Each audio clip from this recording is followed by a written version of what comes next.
DNS Live. Tonight is now S Live because we've kicked the badass out of the studio.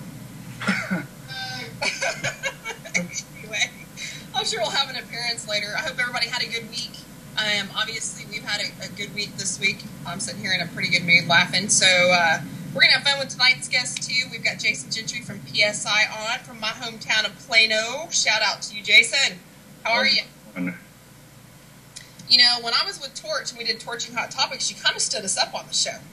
Hey, I was under the weather for about 3 weeks, so I'm glad to be here. Well, I think it's funny you got stood up by your two teammates. I hear that chair. Hey, yeah, I did. Jason, I'm sorry. This is Eric, the producer. I have to interrupt. Did you come from the right side of Plano?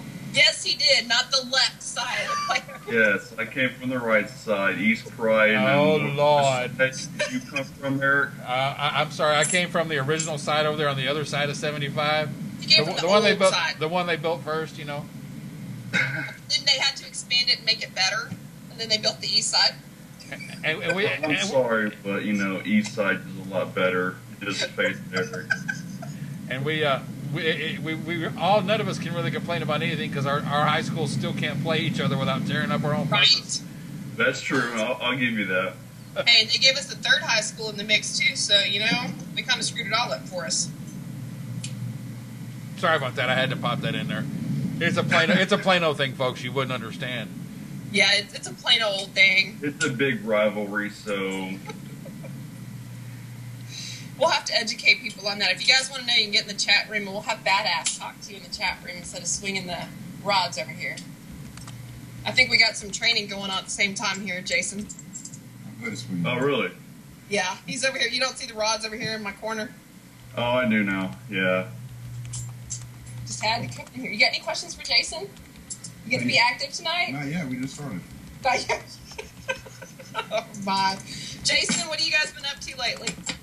Oh, man. I mean, as you all know and everyone else, we have been getting everything done from the hotel we were at Denison, and then the Moxley event that we did, and that we talked to you about with Crystal when you were on Hot Topics. And we have a few things in the works coming hopefully in the next month or so.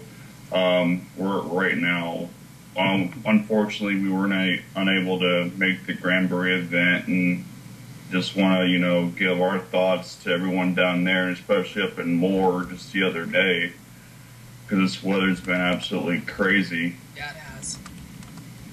So, well, yeah, we're working on a few good locations, and getting our podcast show up and running, and that's about it right now. How long have you guys had your radio show going now? We had it on for about a year and a half, and we kind of went on down low on it, and then we decided to bring it back up about a month or so ago. You know, it's funny because you find when you start doing your shows, you start getting a little bit more active because you start talking to more and more people about more and more places. And I think that's kind of happened a little bit with us. I know, you know, Deegan and I have been talking about since we started our show, since we started DNS Live, about, you know, doing some different things on the show and, we have guests on and we talk to, some of our favorite people and people that, we know on Facebook and kind of have a presence out there in the para community. But, we've talked about taking the camera with us and doing some filming of our investigations and having people, kind of tap in and talk to us about, hey, what was your experience when you were here and that type of thing. So I'm hoping we can kind of get back to that soon. Right. And I mean, last one we had, it was pretty cool because we actually got to talk to Jordan Murphy from the Bio Channel. That was pretty cool to talk with her and kind of hear her insights of everything and what she experienced and how her TV show was on Bio Channel, and just got a, kind of a good understanding of what made her get into the field. Mm-hmm. Yeah, it's kind of nice when you're on radio. You don't have to worry about people seeing you. Right. Right. I always tell my guests, yes, we're live. Yes, we're on webcam. Please brush your hair. Right. Please have clothes on. I like the video a lot better anyways instead of just doing the actual radio because it's more interactive, I think. Well, it's more personable. I mean, you go out to places like the Granbury Paranormal Expo. You go out to places like the Ghost Con to meet people so you can put names and faces together. And I think, it's the same way, doing it on the show like this. And, we do ours via Skype so we can see everybody. So I think it's more interactive. It's better than just talking on the radio. I could be over here doodling away and not paying any attention. And this we can actually see facial expressions and we can kind of, look at things together. And I don't know. I think it just gives more of a better interview all the way around. Right. And you can see stuff like this. I do. Radio. He might be better on radio than... He's still doing dowsing rods? Yeah, he's trying. No. Oh, no, he's, I don't know what he's doing. He's videoing the floor. I don't know. Videotaping the dog. With my camera. My camera's put on. This is the life living with the Para Badass. Everybody gets to see the really pretty side, but yeah. I'm young at heart. Nothing wrong with that. Mm-hmm. Do you have anything to add to the conversation tonight? I'm young at heart. Ain't nothing wrong with that.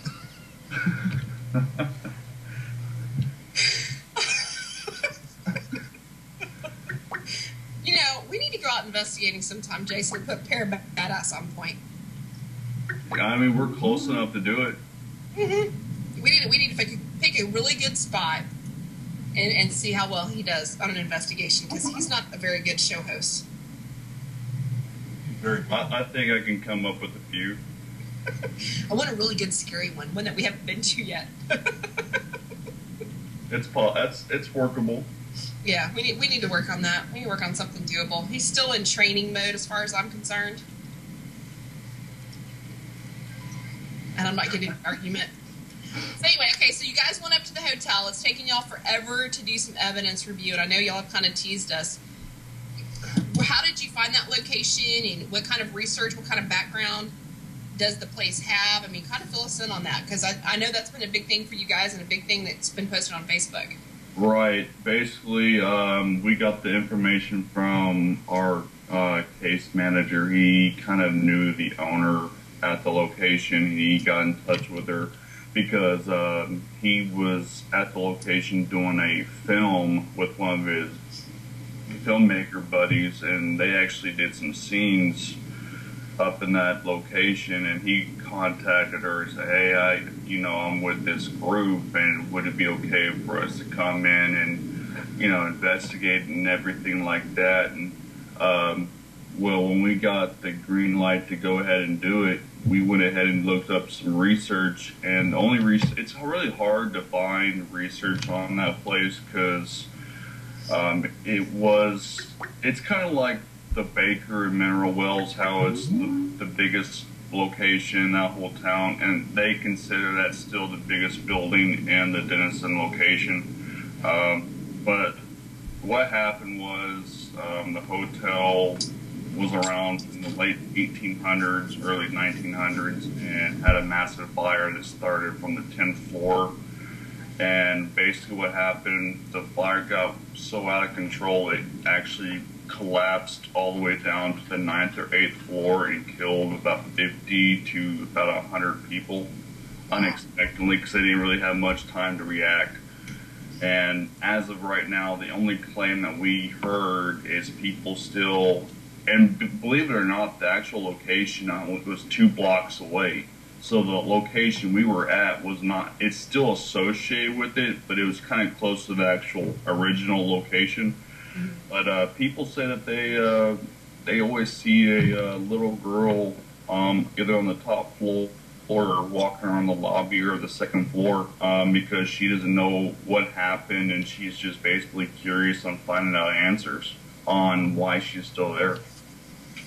And is there any history on this little girl? I mean, have y'all been able to turn anything up on her? The only history that we basically found is she supposedly died in the fire at 14 or 16 years of age, and she was with a pretty good-sized family, but that's about all the history we can get on it. Wow.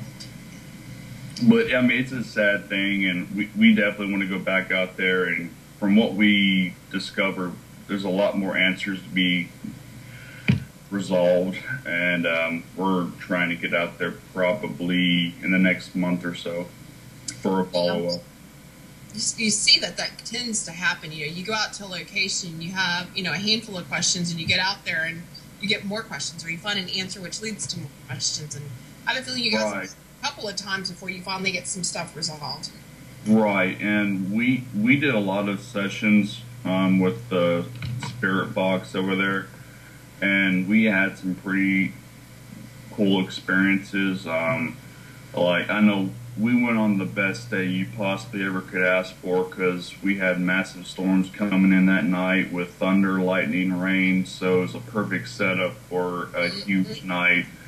And right off the bat, we started getting responses. I wish Eve was here, but unfortunately she wasn't able to make the show tonight. But she had a few responses on the spirit box coming back from a little girl named Emily, who was the girl that passed away in the fire, saying hi, Eve, hello. And she got that multiple times. And the 4th floor is the most active floor on the spot. It's actually vacant. We had 2 rooms open to us almost the whole night. And we were on the 4th floor, and we were just playing around asking questions, and we asked if there's anyone with the, you know, Emily or someone in the family, if you're here with us, can you give us a response of how many people are here? Right off the bat, they said 5, which there was 5 of us sitting down on the floor. I think with me saying there were so many people that died, we think that we were getting so much interaction with others that may still be at the location. I mean, because we were getting names and reasons and other stuff coming in so fast, we didn't know who we were talking to at times. And we would get some strange feelings like, you know, your little cold spots every now and then, and some bangings down the hallway, and some, you know, some shadow play, but it was just more audio than anything. And of course, we did get one photo because Eve liked to take her iPad around with her and do some self shots around to keep people in the loop of what's going on in the locations. And before we got to the analysis part of the photo, we actually had some of our followers start messaging us saying, hey, you guys need to take a look at this photo because, believe it or not, I don't know if you saw it, but we had a girl figure down in the lobby looking right at us on the 2nd floor when we were doing a EVP session. Oh my gosh! And everybody else saw it before you guys. Yeah, exactly. And I thought when Eve was blowing my phone up, I thought maybe, you know, she wanted to see what else was going on. And she's like, you gotta check this photo out. And I looked at it, and I didn't see it at first. And she's like, you need to look in the very back behind the table by the window. And I looked a little closer with the zoom, and I said, wow. And it's a half figure just standing there, like with her head tilted, looking right up at the 2nd floor. You're kind of, you know, curious on why we were there and what we were doing. Wow, that's awesome. There's a question in the chat room. Has the hotel ever been a clinic or a hospital? Not that I know of. I actually tried getting in touch with the owner and his girlfriend Bonnie, and they haven't got back with me yet on setting up a date, because I did have some other follow-up questions to see if they knew anything about the history. But unfortunately, the only thing that Bonnie told me was that the actual location was 2 blocks away. But I'm going to get in touch with one of their historical societies up there tomorrow and kind of see if they may know of anything that we weren't told or couldn't find on the internet to kind of get some better answers. Yeah, and researching, papers and that type of thing. I know we had a private investigation not too long ago where the lady's on an old piece of land down in Red Oak, and there's a lot of history to the land itself because there was a house that was there on the property that had burned down, and then her house, before she even bought it, was moved there from another location. So there's been a lot of mixture of activity, and she's got a little girl in her house, a little girl spirit. And when they added on to the house, they kind of, stirred up the ground. She was told if the ground was stirred up, it would get rid of the spirits. And they ended up finding like burned vases and burned little Victorian toys. And it seems like things picked up a little bit for them with this little girl. So, it's real interesting trying to go back and find. I can research back enough on the house, but I can't find enough about the house that was there before. And I'm having to spend some time at the newspaper and down at the museum and the Historical Society trying to figure out, where are the pieces to put together. So I'm sure you've got a big, path ahead of you doing that too with the hotel. Right. And we do. Because, as you know, like we do, every time you go back to a location, you're going to find out more answers, and the more answers you get, the more times you're going to want to go back and see if you get more answers to help out the client or whoever owns the building. And I think that's kind of where we're at right now, because there's so much history involved that we believe that we haven't even discovered yet. And I think that's turn up on the way. We want to definitely go back and do maybe 1 or 2 more follow-ups at that place to see if we interact with the same ones or maybe someone completely different. Yeah. Well, and depending on what it used to be, who knows what you're going to have there? Right. You could have more than just a little girl, and who knows? Have you guys taken trigger objects yet? Oh yeah, definitely.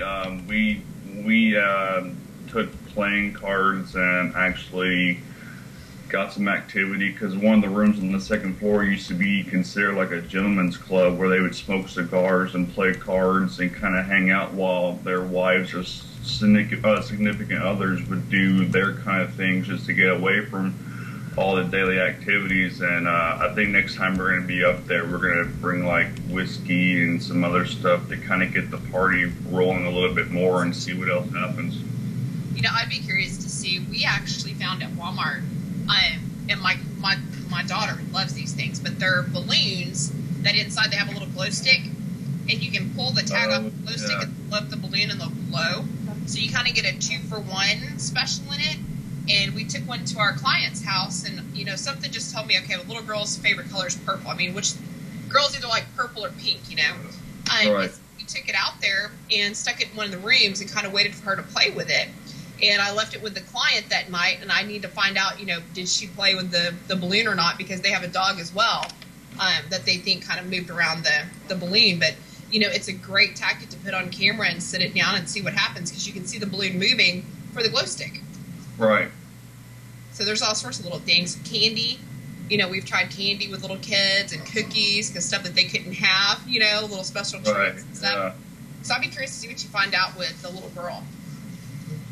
Yeah, and it was kind of funny. I thought when we were down in the lobby, we all decided to break up in separate groups. I remember Frank was going up to see how far he can get up to the actual top part of the hotel, because the hotel that we were at is now like an apartment complex where 24 or 25 residents now live. And the maintenance guy at the time came in, and he looked at me kind of strange, like, okay, crap, I'm about to get caught here, because he hasn't seen me here before. When I told him the real reason why we were here, to investigate the locations by the owner's request, he immediately took me to the 3rd floor, well, on the third floor, one of the residents, which I'm hoping to talk to again, he said that him and his wife are still hearing a lot of bangings and having objects move across in their location. And right above them is the fourth floor, which is, no one lives there. It's completely just dark. Just, they use it for storage space. And we go up there. He's like, every time I come in, I hear banging, like someone dropping a bowling ball on the floor. I hear metal scraping sounds. I hear everything. So we don't know what may be causing that. I know we put in our REM pod and it went off a few times in that room. So, I mean, we still got a lot of answers to hopefully find out and talk to some more residents, hopefully, and see what else they may have encountered while we've been gone. So what's the current building situation? So does it have apartments in it and it's a hotel, or what's the current situation? It was a hotel, and they basically converted it into like an 8th-floor apartment complex. I gotcha. And so some of the floors are still empty? Yeah, some of the only empty floors is the 2nd, the 4th, and the laundry room areas. Every other floor is active, but with it being 24 residents, it's still pretty easy to get a decent investigation, because with all the vacant floors, it's completely dark, no lights are on or anything. So with the 4 or 5 hours that we were there that night, we had some pretty good luck. That's awesome, though. Great. Well, it makes you wonder, what else has happened there. If it was always a hotel, or, like the question that we had from the chat room, was it a clinic or a hospital or something else previously? That's very true, because, like we all know down the south, a lot of these places that used to be medical hospitals, maybe during the war, or who knows what it used to be. Yep. Well, and a lot of it, down through the path that was taken by some of the soldiers too. You have some of those areas of trauma and stuff that happened down the way. Right. So you guys been out at the Moxley lately too? No, Moxley we've been there that first time when we talked to you guys. We haven't been there since. It's kind of hard to get in that because of the kind of schedules those guys run with all the ups and downs and all the remakes that they have to do for the upcoming season and all those conventions they go to. I mean, they're hardly ever here half the time. And when we did that follow-up investigation with him, we were only given a 2-hour window. Oh, wow. So it was kind of like a rush and get out kind of feel, and haven't really stayed in touch with them as much. I do every now and then kind of see to see what else that may be going on after we've been gone, because it's always nice to see if it's still going on, if we can find out the main reason why. But that's where I had the most craziest experience that I've probably ever had in this field since I've been doing this for 4 years now. Oh, wow. I had a cold spot that was in the middle of the room, and Eve, Frank, and our case manager was there at the time, Greg. We had a 10 to 15 minute cold spot that was hanging around us, and it just kept getting denser and denser. And it started going crazy. Our obelisk at the time was saying some really odd words like, descent and taking it would say home and video, which we were doing video at the time, metal, and believe it or not, we got demon twice. Oh my gosh. And I think when it started getting to that point, as the lead, I thought it was just best right then just kind of back off, because you don't want to keep going into something that may be dark, because right. There's no telling what's there. But yeah, it's kind of hard to get back to that location due to the time restraints that he has, but I would love to go back and see exactly see what's going on with that location, with all the stuff that he brings in. because he brings in a lot of old antiques, and we all know with antiques, energy sticks with it, and if you don't do a lot of research on where it actually came from, you could be opening a huge door of the unknown, and if you do that, you're in a lot of trouble. Yeah, and not knowing really a lot of the history of the location on top of, entering these antiques, there could be a lot of stuff going on there. Right. So what do you guys have planned coming up for the rest of the year besides, double checking some stuff at the hotel and going back for some investigations? What other kind of big things you guys working on? Right now we're trying to go to a convention at the Para Times Magazine 2013 up and around Oklahoma in September. I know I got an invite to another one at the Vegas Paracon 2013 in August. Are you guys looking out for that? I'm still debating on going to that because I can't see myself not passing up Vegas on the weekend of my birthday during a major convention. Oh, man, yeah. We're going to plan on going out there in my Paracas Art Villarreal with the 602 Boot Crew out of Arizona is going to come out there. We're going to try to set something up in addition to what they've got going on for the Paragon. We're going to try to either go in a little early or stay a little late and do some more investigations around Vegas. So if you want to go, let me know. Sweet. Yeah, I mean, I know that there's some sweet spots I've heard in Vegas. Yeah. He was just out there. They did some stuff in November. They went out, and I missed that trip. I didn't get to go out for that trip. So we're trying to plan ahead of time this year to go down for the Paracon and then stay and kind of hang out and see what else we can drum up around there in the Vegas area. That should be fun. That'll be a big trip. I think there's isn't there a wax museum or something in Vegas that's got Madame a lot? Tussauds, I think is how you pronounce it, Tussauds.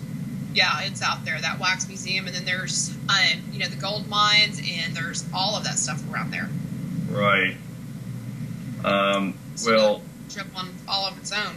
Right, and then I think we want to make another trip out to Carter just to see what else has changed out there because we haven't been out there in years. You have to have permission or something to go out there. Is that true? Last time I heard, yeah, because unfortunately with all the vandalism and everything that's been going on, they kind of shut that off completely unless you have like a local permission from the deputies or sheriff's department in Denton. That's a shame because I heard that's a really good active place.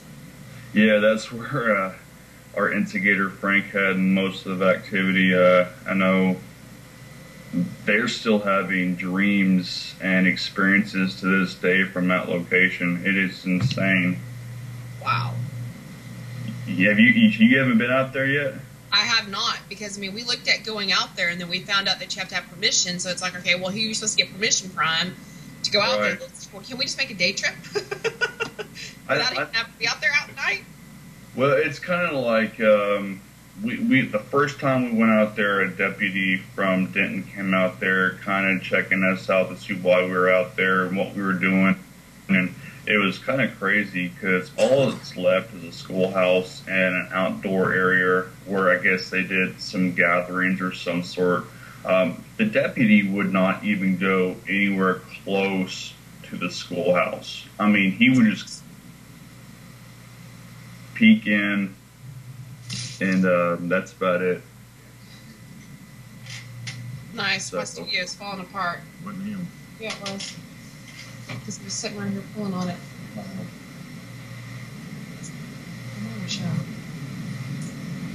Anyway, we'll get that fixed. Have you been out to Thurber? Thurber, I looked at that, but no, I haven't contacted them yet. I want to go to that fort up in is it Jacksboro? Fort Richardson. It's very active. Yeah, that's another one we want to hit probably late summer. Yeah, that's one. They're not allowing any more paranormal investigations overnight. You can get up there during the day. I'm not sure what happened. One of our former teams had a thing set up for us to be able to go and do that. We've been out there. I've actually been out there 3 times. And the post hospital out there is crazy active. That's where the first place I took Deegan for his first paranormal investigation was out there, and he had his name called on the ghost box in the morgue. But for some reason, they're just not allowing the guys out there to let overnight paranormal investigations anymore. See, I ran across that too myself. I contacted a place in Fort Worth, right across from TCU, the massive log cabin museum that they have out there. Mm-hmm. And the actual director, she told me that they can only allow us to do something during the day during business hours because they wouldn't allow us to come at night to do anything. Yeah, it's kind of curious what's going on with some of these locations that we used to be able to go to overnight, and all of a sudden that we can't.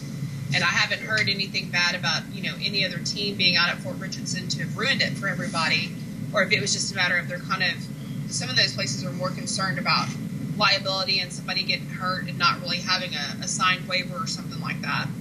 Right.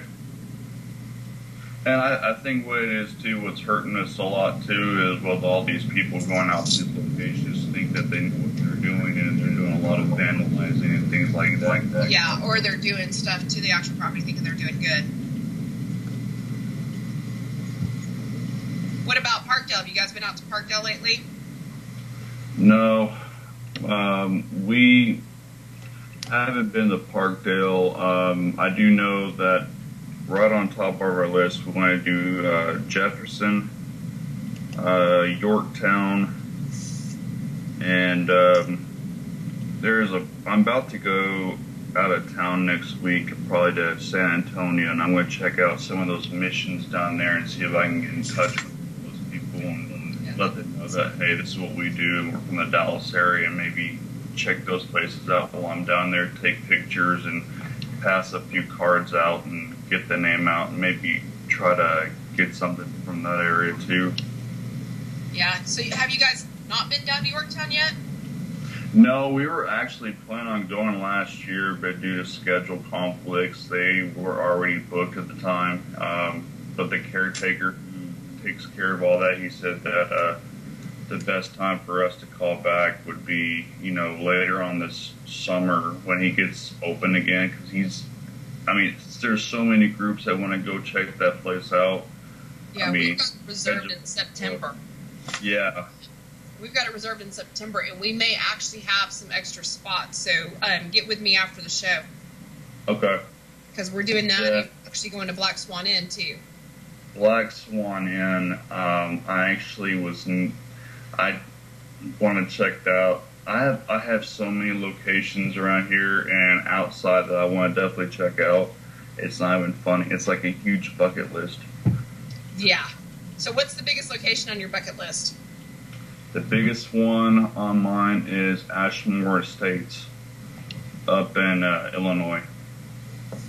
Nice. And your second one? Waverly Hills. Yeah. And third would And they're not booking up until next year, and you can't book till January. Oh, yeah, I heard about that the other day. It sucks.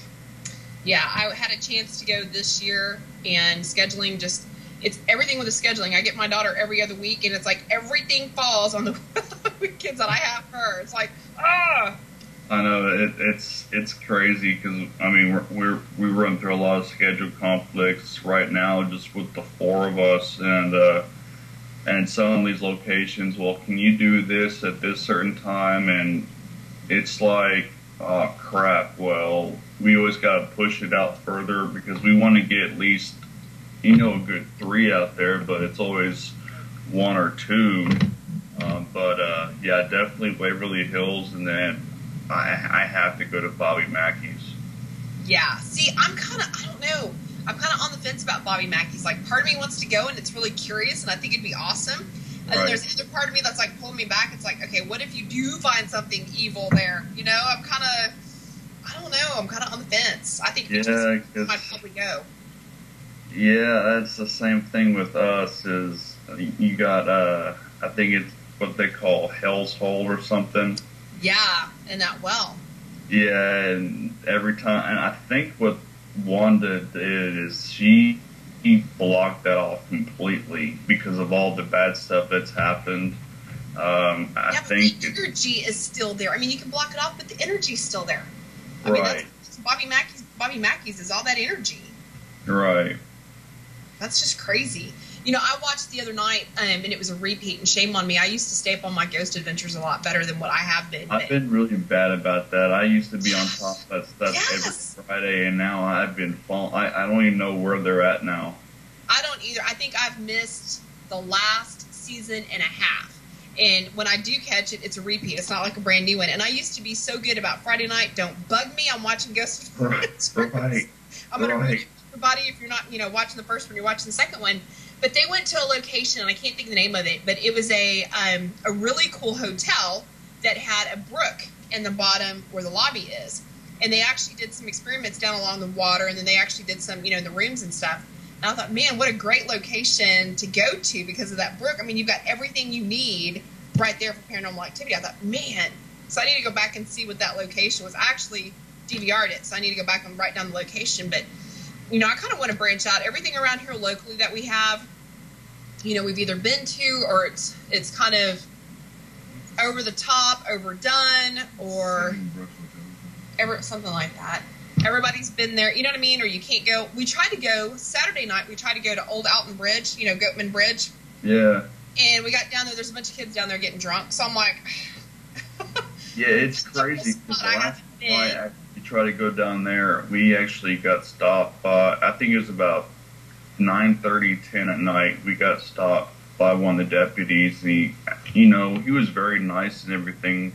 And he's like, "Where's your permit?" I'm like, "Okay, maybe he's asking for my driver's license to see if my, at age or whatnot." And come to find out, he's like, "No, I need your actual permit." I'm like, "What are you talking about?" And he's like, "Well,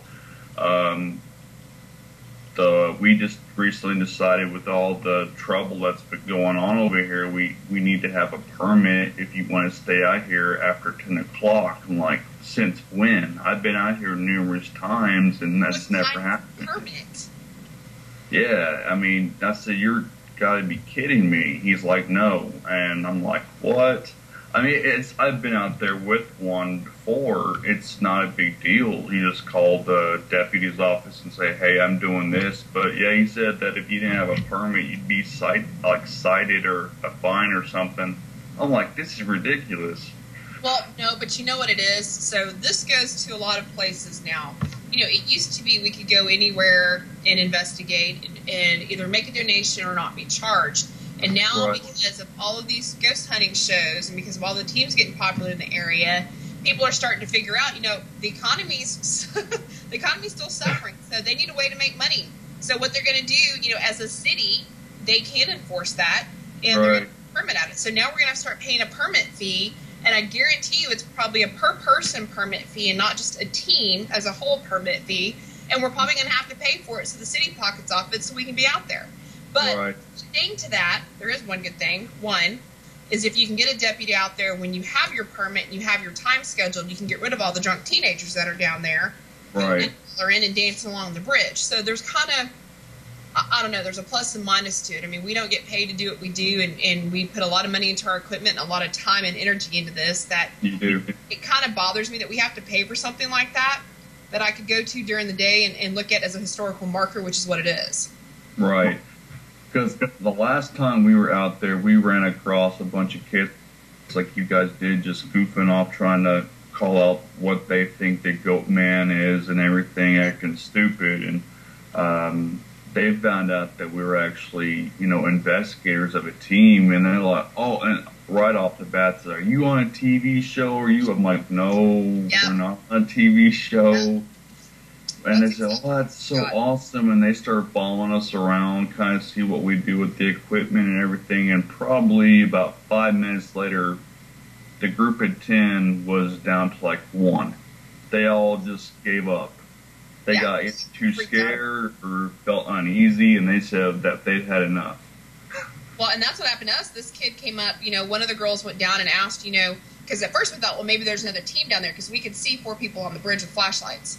And so the girls went down there and came back up and said, "No, there's just a bunch of kids down there drinking, and they're just having a good time or whatever." And as we're talking, one of the kids comes up and he's like, "So what are y'all going to do down there?" And we're like, "Well, we're going to go investigate it." And so we start talking, and he's like, "Are y'all with a show? Are y'all doing some live filming?" And we're like, "Well, let's see." And of course, I was with the girls from Torch, so it's like, we have an internet TV show, but we're not on TV. Right. Like, yes, we have had experience. And he's like, well, I'd like to see some of your pictures. I said, I'll go you one better. I'll show you a video. And we have a video from Hood County Jail and Museum where Deegan was in there holding the jailer's keys. And we used it like a pendulum, and we had responses with it. And so I start showing this kid this video, and it scared the living crap out of him. He's like, okay, I'm out.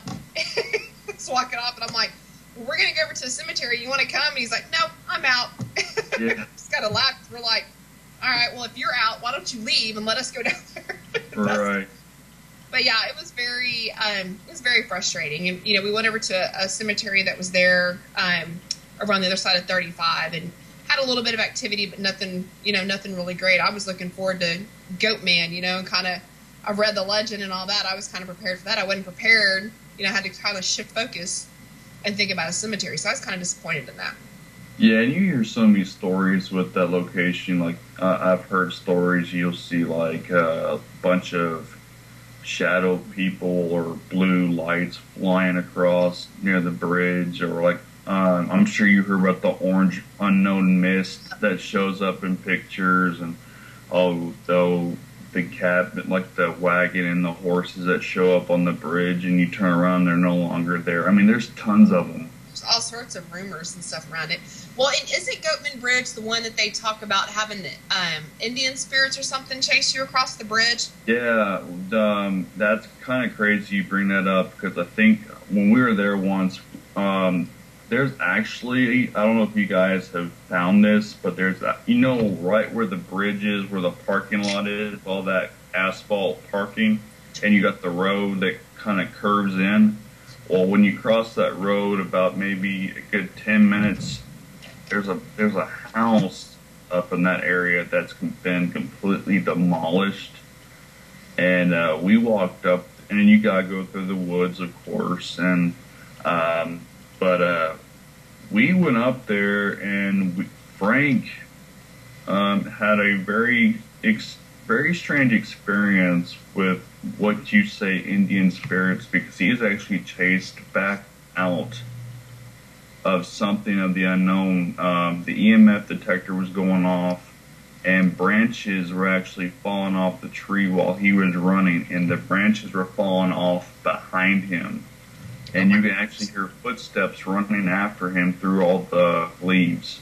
Because we kept hearing someone just hauling ass. I'm like, what the heck is going on? And here he is running.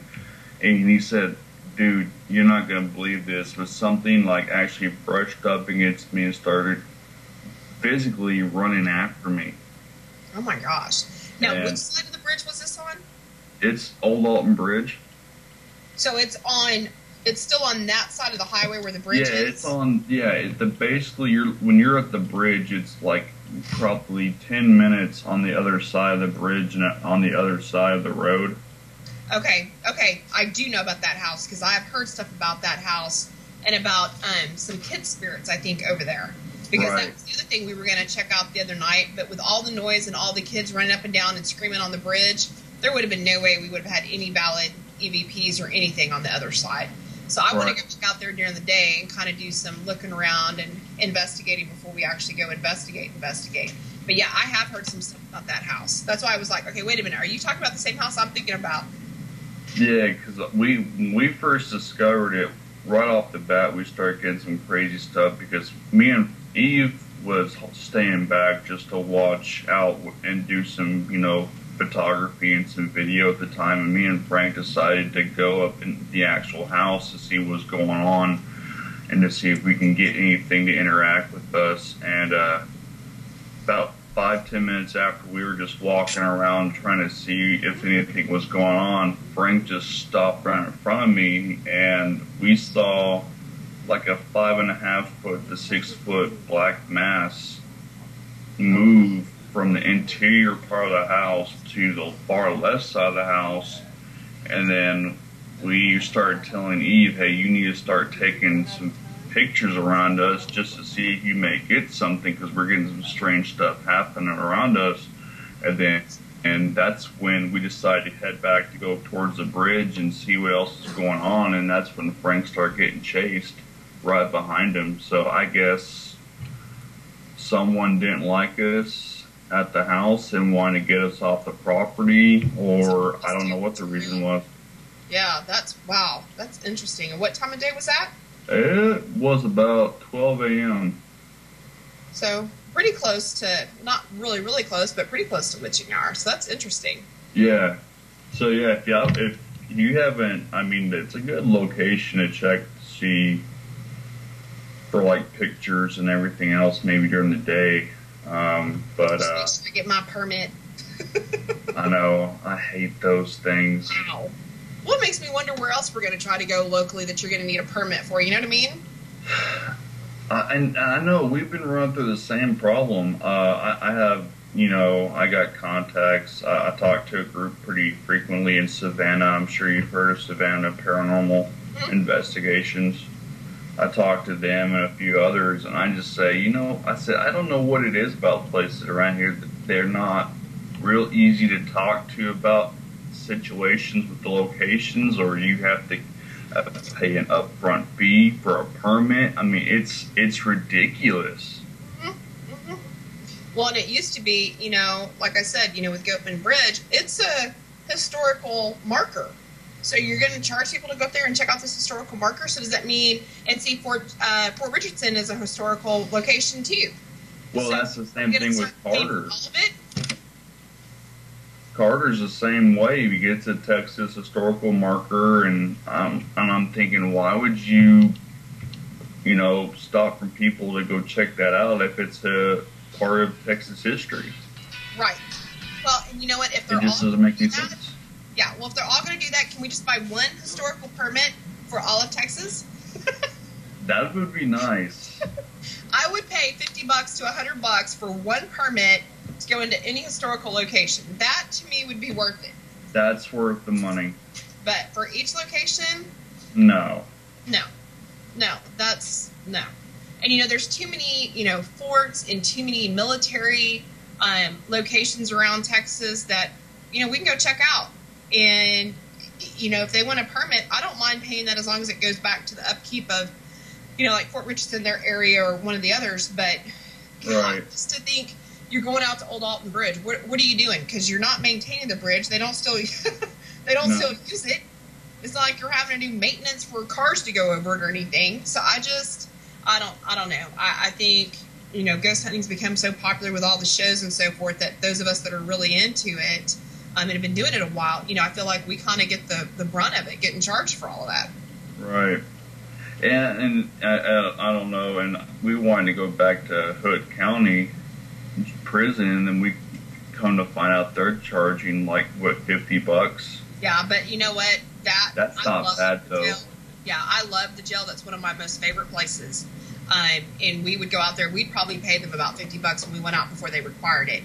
And now, because of some stuff going on, and because it is a museum, right? They had people that were going out there that weren't giving donations, and so these people are staying up overnight and taking their time opening this location up for us and not getting compensated for it. And I don't think there's enough people going out there to help them keep enough revenue up to keep it up. So, exactly. It's one of my favorite places. I don't mind paying for it. It's a $50 donation that goes to the jail and gets, keeps it upkept and maintained. So, I don't mind that so much. And I know there's a waiver form now that you have to sign for the jail as well. But again, one of my favorite locations, I'm used to, leaving a donation when I'm there. I don't have a problem with that. But to require me to have a permit for something that's outside, no, not too agreeable on that one. No.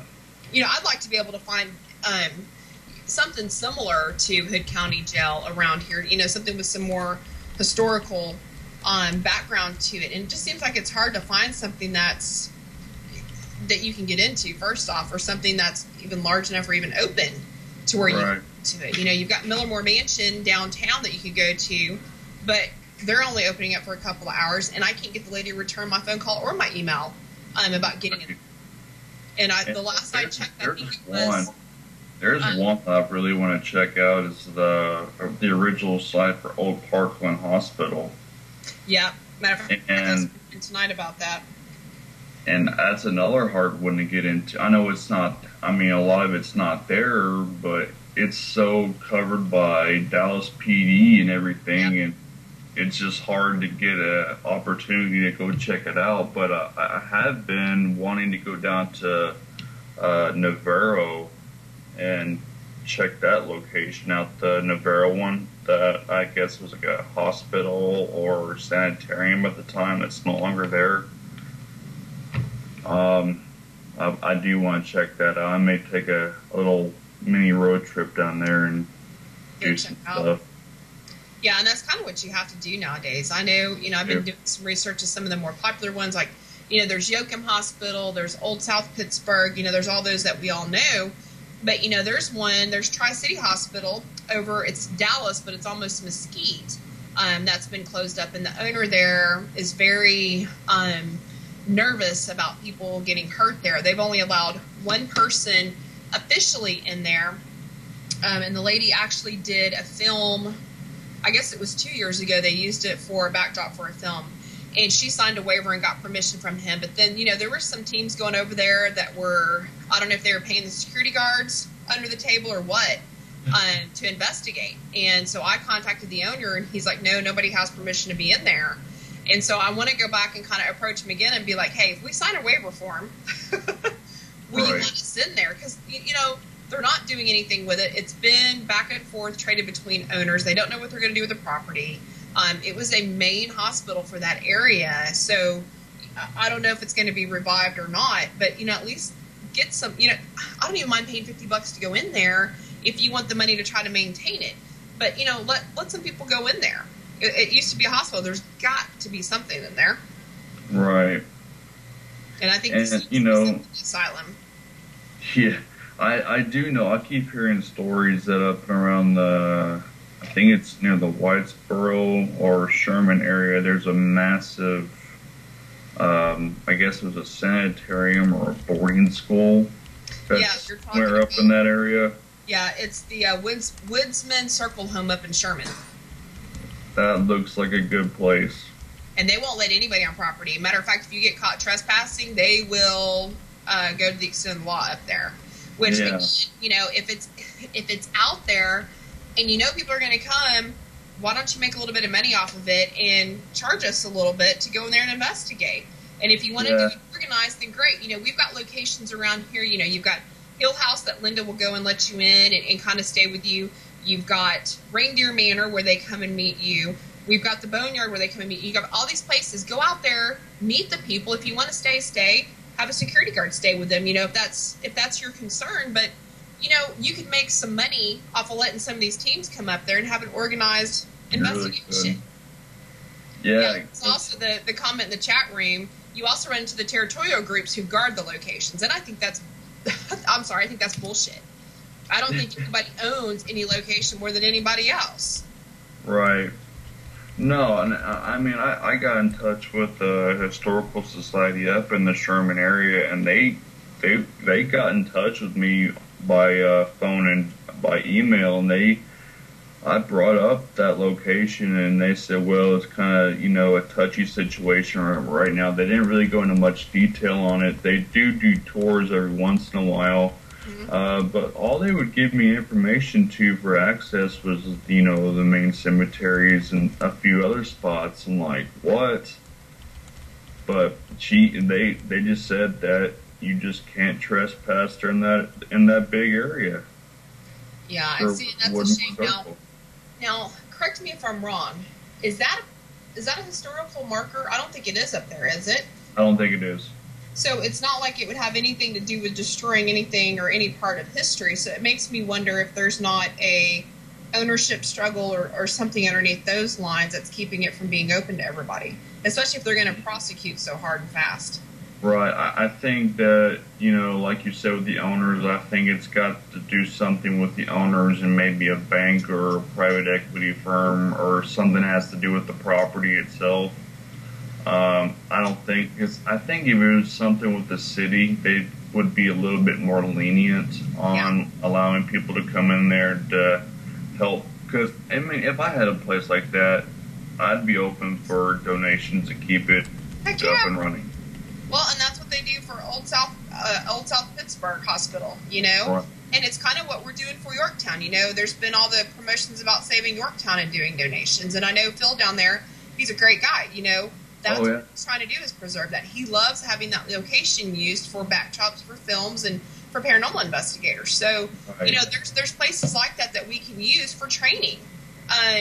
Why wouldn't you open it up? If you know there's activity there, Woodsman Circle, if you know there's activity there, open it up for some training. Let us go up there and actually pay a donation to keep it up. I don't know. I get on my high horse about this. Like, if I owned the place, I'd be like, okay, here's what we're going to do. No, I agree. I completely agree. Charge this, clean up after yourself, set up whatever, you know, whatever. But, you know, that's I think, a dreamland, and I don't think that'll ever happen. But it's just a pain in the butt. Just a pain in the butt.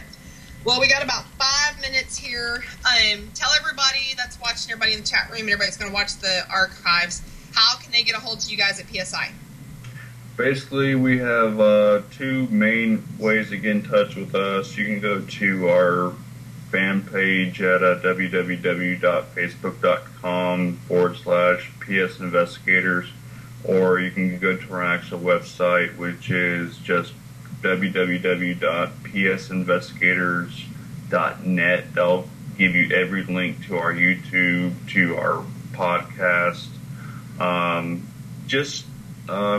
Those are the 2 biggest spots that we have for everyone to come check us out. And you can also find us on iTunes as well. Our podcast actually got picked up by iTunes a few weeks ago, so you can look us up on that too. Nice. And then do you guys have on your main Facebook page links to y'all's individual pages? Yeah, basically when you go to the Meet the Team page, me and Eve, you click our actual photo, it'll take you directly to our fan page on Facebook. Okay, nice. Because I know we each have our own page too, so it's hard for me to keep up on the team page and keep up, you know. Oh, I know. When you get multiple pages, it's hard to keep up with one.